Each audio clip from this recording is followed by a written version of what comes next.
Hello everybody, welcome to WhatCulture Gaming. I'm Scott, joined by Josh. Hello, Scott. Josh, my friend, we did a thing the other day on the News Lads podcast talking about Uncharted 5 and sort of mopping up one of the recent little tidbits of information that increasingly points to the existence of Uncharted 5 from Sony's San Diego studio, and we just thought we'd dive into that a little bit more because it's been doing the rounds for like a couple of years at this point.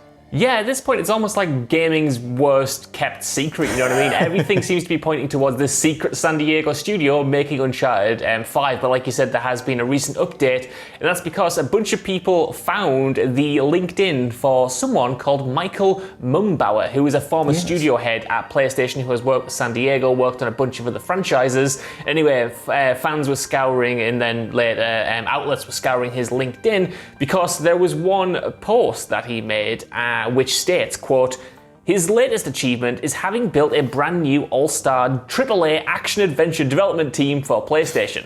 Based in San Diego and utilizing proprietary engine technology, this team was assembled to expand upon existing franchises and craft all new stories for the next generation of consoles." So it's that expand upon existing franchises, a little tidbit that's caught a lot of attention. But in the IGN report, they also noted that further on the page, under a section where you have featured videos, in between a bunch of vids about Michael Mumbauer giving presentations at GDC and stuff like that, there was this one strange video from 2018 from a channel called Robin Gaming, which was titled, "Sony is secretly building a new PlayStation studio, ...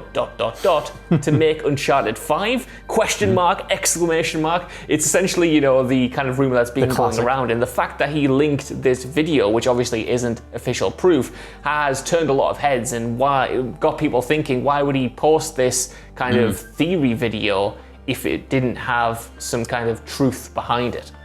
The interesting thing is, like, where the hell do you go story-wise? Because obviously at the end of Uncharted 4, I guess we're kind of dance around some spoilers, but let's just say that, you know, Nate doesn't seem to have any interest in continuing what he was doing before, and I kind of wonder how much Uncharted is fundamentally linked to that character. And we mentioned this on the podcast. Obviously, please go over to the WhatCulture Gaming podcast feed on Spotify, iTunes, whatever, and get subscribed to that.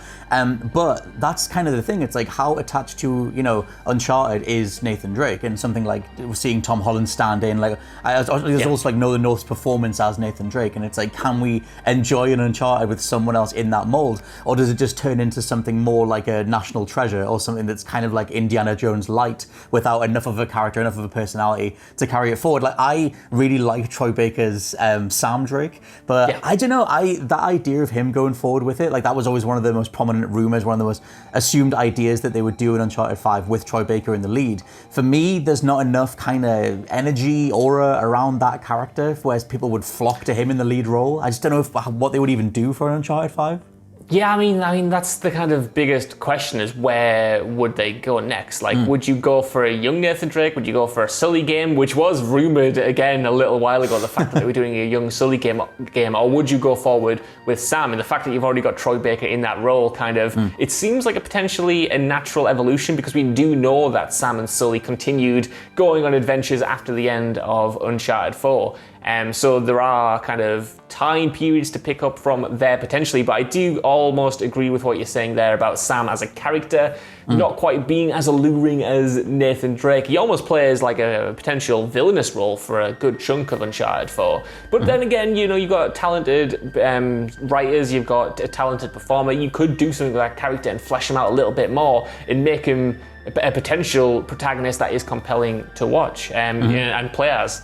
I think it's quite a good slip of the tongue there that I just referred to a Naughty Dog game as being something you watch rather than play, but that's for a completely different video. And obviously the really interesting thing is that this secret studio is made up of a lot of ex-Naughty Dog devs, which has, you know, given credence to the fact that they could be working on Uncharted 5, but there's a lot of Rockstar devs who are working at the studio as well. So I couldn't think of another franchise that they would be working on. I mean, Killzone recently just had its website shut down, so I don't think there's any signs of life going on there. It's being described as, you know, an action-adventure title, which suits Uncharted a lot more.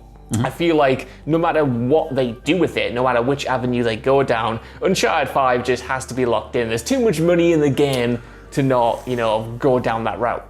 It's hard trying to think of other Sony-specific IP that have lain dormant for a while. It's not going to be something like Sly Cooper. I doubt it's going to be Twisted Metal. Just these sort of these IPs that have fan bases, but something that would really turn heads. Like our new studio is working on X. Like that would have to be something that is a big old deal. And I mentioned on the pod that I wonder if they would actually reboot it at this point, because you're going to have so many new fans that are going to come from the movie. So many people that are maybe just Tom Holland fans are going to come in for a wider mainstream audience. And there, it's like standard game releases 101 that they're not going to want to have the nearest Uncharted product be Uncharted 4 or Lost Legacy, something that maybe doesn't feel like an entry point. And even if you went back to like, the Uncharted 1 remaster today, much as I love Uncharted and all those performances and everything, the original Uncharted doesn't really hold up that well for a new audience. I think they might, it'd be weird just calling it Uncharted, because I guess to us it doesn't feel that old, but realistically it is 14 years old. Yeah, I mean, that was the kind of shocking thing when we were talking about it, when we've talked about it in the past. Like, you don't think of Uncharted as this kind of like legacy franchise in need of a reimagining or in need of a reboot, because the last installment just came out like 5 years ago or whatever. But at the same time, it has been around the block for a while, and it hasn't changed. It's, obviously there have been changes between the sequels, but like the fundamental structure of the titles, like they haven't changed in the same way that God of War changed between the 2018 game and God of War 3 or whatever. So this team might be kind of approaching it from an entirely fresh perspective, not only changing around characters and who the focus is, but changing around how the game itself is structured. Maybe they adopt the Lost Legacy thing and the Last of Us Part 2 thing of having these more wide open spaces within this linear kind of framework, or maybe it's something entirely different I tell you altogether, what, I'm just thinking, obviously you had the God of War's Return 2018, make a way more somber, realistic, sort of nuanced take on the character that was formerly this ridiculous, overblown rage face that just tore everything in half, and that was great. What if they do the complete inverse, where like Naughty Dog, like they've been doing increasingly darker material across the the second half of the 2010s, Uncharted 4, I mean Lost Legacy is quite lighthearted, but Uncharted 4, Last of Us 2, and then what if for the reboot of Uncharted, you embrace all the more over-the-top stuff, and you kind of get away from you don't have to do like necessarily a more sort of considered pace. You can do overblown stuff with grappling hooks and aerial kills and flying through the air with your Uzi and stuff, and kind of embrace what became the multiplayer mentality in that game. Make that more of the single player. They totally could. They could go back to kind of, the Amy Hennig sort of approach of those early Uncharteds, which were, while they were still sort of grounded in a way, they were much more carefree and much more indebted to the likes of Indiana Jones or something like that. And it is quite funny that an Indiana Jones game is being made and Uncharted might be coming back in some form. I wonder whether they're going to go... Yeah, exactly. I wonder if they're going to go head to head even more so than before. But yeah, I do think that makes sense if they're passing it off to a different studio.